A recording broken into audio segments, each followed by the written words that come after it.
Jung's most dangerous discovery was not about madness. It was about people who see everything others miss. Not visions. Not hallucinations. But the unconscious itself. They see through masks. They catch the twitch before the lie. They feel the room in their bones. And this gift is lethal. Because when you see too much, the world does not thank you. It turns on you. It calls you the problem. It makes you the scapegoat. Jung warned. Perception. This sharp isolates, exhausts, and destroys. Not because you are unstable, but because others cannot bear the mirror you hold. If you have ever felt the atmosphere bleed into your body, if you have walked into a room and carried its storm away with you, then you already know the curse. But Jung also saw the other possibility. That the same gift which burns you alive can make you something extraordinary. This is the story of his most dangerous discovery. And the question you must face. Will your perception destroy you? Or will you learn to wield it as the gift it was meant to be? In 1913, during his own break with Freud, Jung met a patient who shattered his idea of pathology. She was not delusional. She was not broken. She was cursed with sight. She walked into any room and felt the resentments no one spoke. She saw through every smile, every performance. She carried the shadows people spent their lives denying. And that was the problem. She did not fit. Friends drifted. Employers dismissed her. Her very presence disrupted the unconscious agreements that hold society together. Jung realized he was not treating madness. He was watching what happens when the unconscious becomes too conscious. When perception becomes too differentiated for survival. The cost was brutal. The one who sees becomes the mirror. And mirrors are punished. Because when you reflect what others refuse to face, they have two choices. Integrate their shadow, or attack the one who showed it.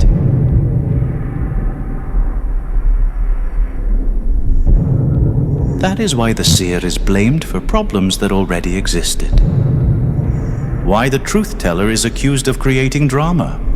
Why the one who notices is scapegoated again and again. This is the curse of superior perception. It isolates. It wounds. And it makes the bearer feel like they are living in another reality entirely. Jung called it the problem of the superior function. The gift that turns into a burden. The sight that separates you from the world you are meant to live in. Why does this sight destroy the ones who carry it? Jung gave the language. Neuroscience gives the mechanism. And the occult gives the map. Your brain is a prediction engine. It runs on models of what should happen next. Most people ignore what doesn't fit. But your system does the opposite. The gain is turned too high. Every ripple feels urgent. Every micro-expression, every unspoken tension is tagged as signal. This is the salience network in overdrive. The insula, the singulate. Circuits designed to decide what matters now insist that everything matters. So the noise becomes flood. And then comes the open mirror. Other people's fear. other people's grief, booting straight into your nervous system. Your body becomes the room's second set of wires. You don't just notice emotions, you carry them. Magicians have always known this state. They called it participation mystique. Chaos magicians call it gnosis. The moment when the boundary thins and the self is flooded by the world.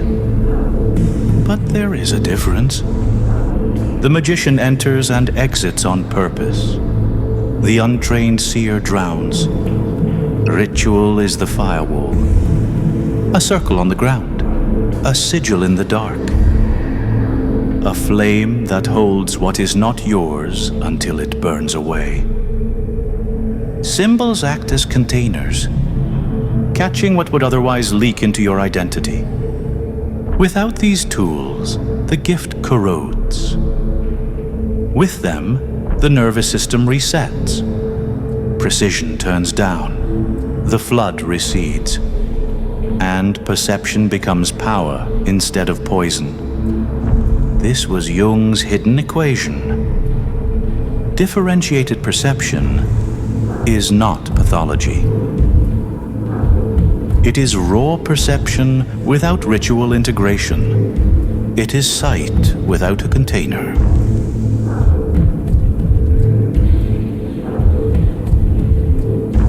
Jung saw the danger clearly. Perception this sharp will either annihilate you or transform you. The choice was never to see less. The choice was whether you would learn to carry what you see without being consumed by it. He called it individuation. Not enlightenment, not bliss, but a brutal discipline of integration. Phase 1. Recognition.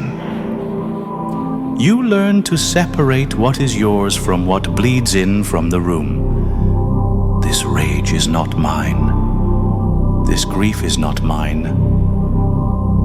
Draw the circle. Claim the line. Phase 2. Shadow. If you see darkness in others, it is because you contain it yourself. Deny that, and you collapse under the weight of projection. Accept it, and the mirror steadies. Phase 3. Conscious participation. You step into the collective storm, but you do not dissolve. You hold the mirror inside the circle. You reflect without shattering. History gives the contrast. Nietzsche, consumed by the flood, collapsing into the very shadows he revealed.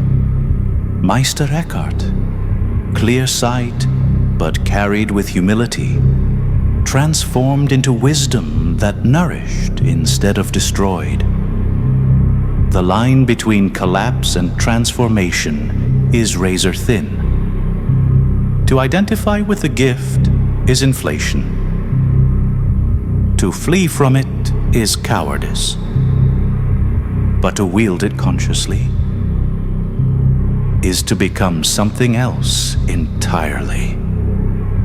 This is Jung's most dangerous truth, that the gift that isolates you can become the very weapon that remakes you, if you survive the fire without becoming the ash.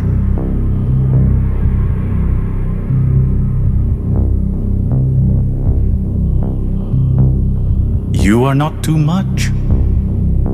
You are ahead of time. You've been here before. The one who sees what others refuse. The one who feels the storm while everyone else pretends it is calm. Most people cannot bear the mirror. They will call you the problem. They will push you to the edge. And if you never learn to integrate, the gift will consume you. But Jung's warning carried a second message. What destroys the unprepared becomes medicine in the hands of the conscious, the mirror in the circle, the sight that wounds, turned into the sight that heals. So how do you carry it? Not by blinding yourself, not by shutting the gift down, but by giving it structure, by turning perception into a weapon you can sheath. When the flood rises, draw the line. It can be simple. A circle of breath. Inhale once, exhale once, and let the edge form around you. Your body recognizes the boundary even when the mind doubts it. Use symbols as containers. Take what you've absorbed and trap it in form. Write it. Mark it. Scratch it into paper as a glyph. Then burn it, tear it, dissolve it in water.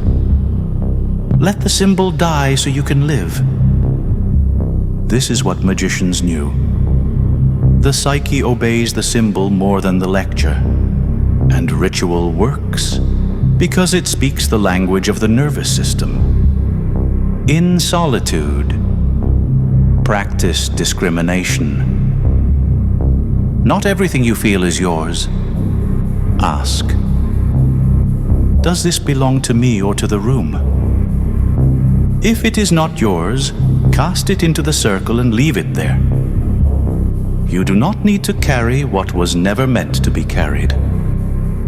And when the mirror shows you the shadows of others, remember, you are looking at yourself too. Contain it. Integrate it. Then step back into the world with clean hands. This is not escapism. This is discipline. Contain, discriminate, integrate, return. Do this, and the gift stops being a curse. It becomes armor. It becomes medicine. It becomes the very edge that makes you dangerous in the right way. So choose. Will you drown in perception that has no frame? Or will you wield what you see with clarity and precision? Mark your glyph below. Signal to the others walking this path. Because you are not alone in the storm. You are one of the few. And the world is waiting for what only you can carry. And if you want more than words, I've built a guide. A free ritual manual.